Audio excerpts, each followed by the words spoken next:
G'day all. On the bench today I've got a Cobra 135XLR 40 channel AM SSB radio from back in the day. These were made by Dynascan that eventually became Uniden. There's a bit of a story there, I won't go into that today. Just suffice to say that Dynascan under the Cobra brand were making all the boards, and then Uniden finally bought them out, and that's why we went from the Washington, President Washington, to the Uniden Washington. I'm sure everyone's familiar of the name change and what happened there.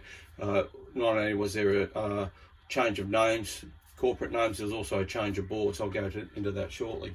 So today I've got a Cobra, as I said, Cobra 135XLR. This is in really good nick, this radio. I've got it in its original box. These radios were probably made early 1970s, around 1974, 75. These would have been virtually the first generation 858 boards. There was two 858 boards made. The first generation is easily recognisable by having the traces on the top of the board. The second generation 858 board, most of the traces were on the underside of the board. Okay, so let's just go through this radio and have a look at some of its features. For back in the day, yeah, really nice radio, presents really well and easy to use. Everything was laid out really well. I've got the clock there, the old flip clock. As everyone knows, they stopped working. All I've done to this radio is replace some caps on the main power supply board, and that's all. It was a little bit lazy when I first fired it up. I haven't had this radio on the bench for at least 2 years, I reckon, which has been too long.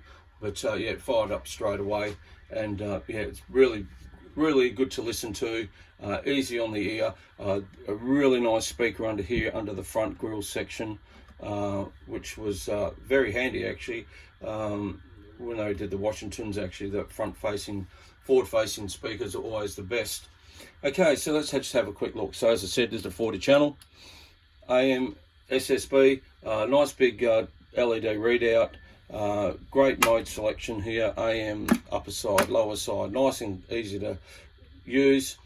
Great, nice, easy meter. It had an SWR bridge, power, and all the usual features. As I said, there's the clock. I had it on and off for the clock if you wanted to wake up and listen to your favourite CB radio station first thing in the morning, which probably people did back in the day. God knows why, but they did. So, and part of the normal features, automatic noise limiter, noise blanker. We've got the forward reverse there for the SWR bridge.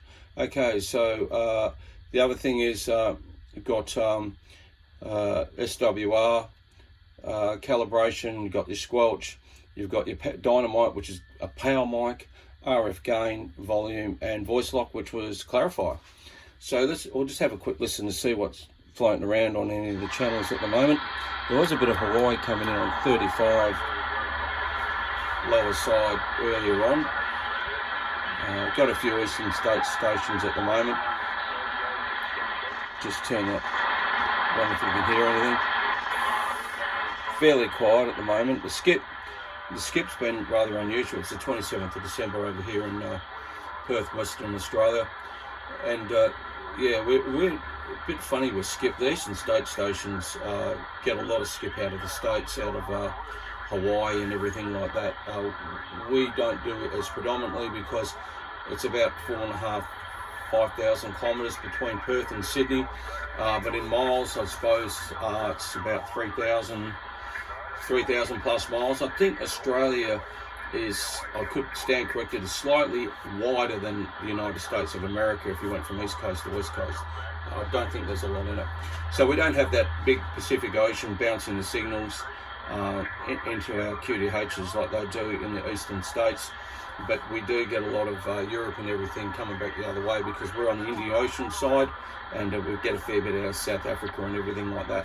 Unfortunately, also we get a fair bit of Indonesia and Japan and everything like that, especially in the afternoons. So let's just have yeah, it's fairly quiet on 35 at the moment. I don't think there's too much around. Just drop down to 30 upper side is for all the Indo stations, Japan and everything like that. They'll be coming in a bit later as well. And if we drop down to about 27, either upper side or lower side, or 25, South Africa. We do get a bit of South Africa coming in certain times of the year, but fairly quiet at the moment. This has got a really good receiver on it, this radio.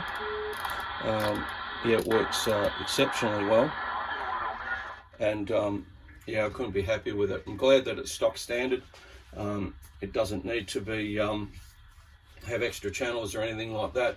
The amount of times you see people butchering them and putting extra channels in, you know, I wouldn't mind if somebody put extra channels like 40 up on the PA CB switch, because nobody ever uses that feature. Why they had that on a home base is who knows. But anyway, that's what they did back in the day. As I said,